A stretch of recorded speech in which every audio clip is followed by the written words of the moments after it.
సాధారణంగా ఏ తల్లిదండ్రులైనా పిల్లలకి మంచి భవిష్యత్తు ఇవ్వాలి అని అనుకుంటారు. తండ్రి పిల్లలకి భవిష్యత్తు ఇవ్వడం కోసం చాలా కష్టపడతాడు. అందుకే అంటారు కదా, పిల్లాడు ఖర్చు పెట్టే ప్రతి రూపాయి వెనక, పిల్లాడు కొట్టుకునే ఆ సెంటు వాసన వెనక తండ్రి కష్టం ఉంది చూసుకో అంటారు. ఆ తండ్రి కష్టపడే ఆ చెమట ఏదైతే ఉంటుందో ఆ చెమట కంపు కూడా ఉంటుంది చూసుకో అంటారు. ఆ చెమట వాసన చూస్తేనే ఈ సెంటు వాసన అర్థమవుతుంది నీకు అంటారు. అంటే తండ్రి పిల్లల కోసం అంత కష్టపడతాడు. కానీ ఇక్కడ తాజాగా ఒక తండ్రి ప్రస్తుత సమాజంలో తన పిల్లలు రాణించలేరు అంటూ ఇద్దరు చిన్నారుల్ని, అది కూడా అతి చిన్న వయసులో పిల్లల్ని ఇద్దరిని చంపేసి తాను కూడా సూసైడ్ చేసుకున్నాడు. ఇతను అమాయకుడు అనుకోవాలో లేదంటే అజ్ఞాని అనుకోవాలో ఏమనుకోవాలో తెలియదు. ఇది కూడా ఎక్కడ జరిగింది? కాకినాడలో జరిగింది ఈ అంశం.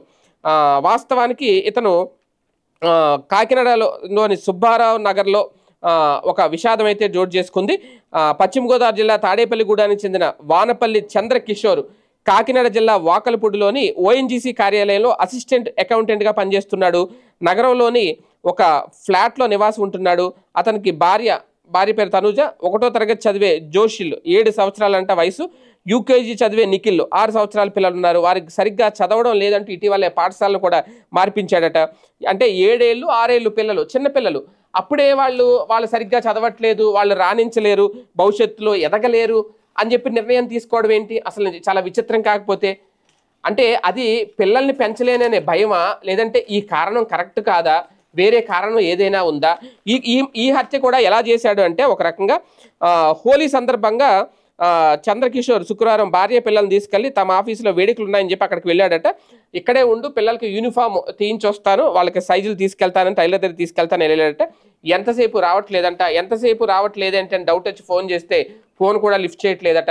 అప్పుడు ఇంకా ఆ తోటి ఉద్యోగులు, ఆ భర్తకు సంబంధించిన ఆఫీస్లో తోటి ఉద్యోగులు ఉంటే వాళ్ళని ఇంటికి తీసుకెళ్ళమని ఇంటికి వచ్చి ఇంట్లో చూస్తే అప్పటికే తలలు 2 బకెట్లో ముంచేసి పిల్లలవి అంటే ఊపిరాడకుండా కాళ్ళు తాళ్ళతో కట్టేసి తలని బకెట్లో ముంచేశాడట ఇద్దరు పిల్లల్ని కూడా. వాళ్ళిద్దరూ చనిపోయిన తర్వాత ఇతను కూడా ఫ్యాన్కి ఉరేసుకొని చచ్చిపోయాడట, సూసైడ్ చేసుకున్నాడట. ఇది నిజంగా అంటే ఇదంతా సూసైడ్ లెటర్లో రాసి పెట్టాడు అక్కడ.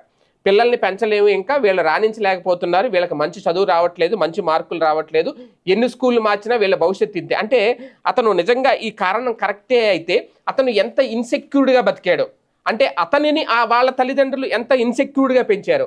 6-7 ఏళ్ల పిల్లల వయసులోనే వాళ్ళు భవిష్యత్తులో ఇంక ఎదగరు, వాళ్ళు రాణించలేరు, సమాజంలో డిసైడ్ చేసేసుకొని వాళ్ళిద్దరిని చంపేసి ఇతను చచ్చిపోయాడు అంటే ఇంకా ఆ పిల్లాడి పెంపకం ఎలా ఉందో అనేది నాకు అర్థం కావట్లేదు. ఇప్పుడు ఆ తండ్రి స్థానంలో ఉన్న వ్యక్తిని వాళ్ళ తల్లిదండ్రులు అంత భయంతో పెంచారా, అంత ఇన్సెక్యూరిటీ ఫీలింగ్తో ఆయన ఎదిగాడా? అందుకే చేతులారా ఎవరైనా కన్న పిల్లల్ని చంపుకుంటారా? అది కూడా పసి వయసు అనాలి. 6 ఏళ్ళు 7 ఏళ్ళు అంటే వాళ్ళకి ఏం తెలుస్తుంది పాపం?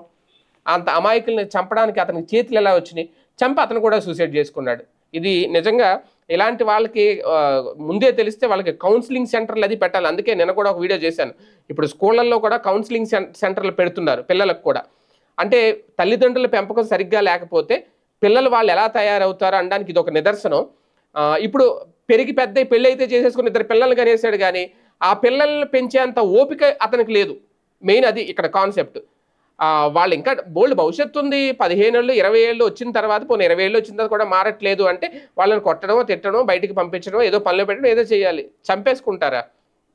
అంటే అతని అభద్రతా భావం వల్ల 2 ప్రాణాలు తీశాడు, అతని ప్రాణం కూడా తీసుకున్నాడు అనేది అయితే ఇక్కడ అర్థమవుతుంది మరి కాన్సెప్ట్ చూస్తే. లేదు వేరే కారణం ఏమన్నా ఉంటే ఇంకా పోలీసులు బయట తీయాలి.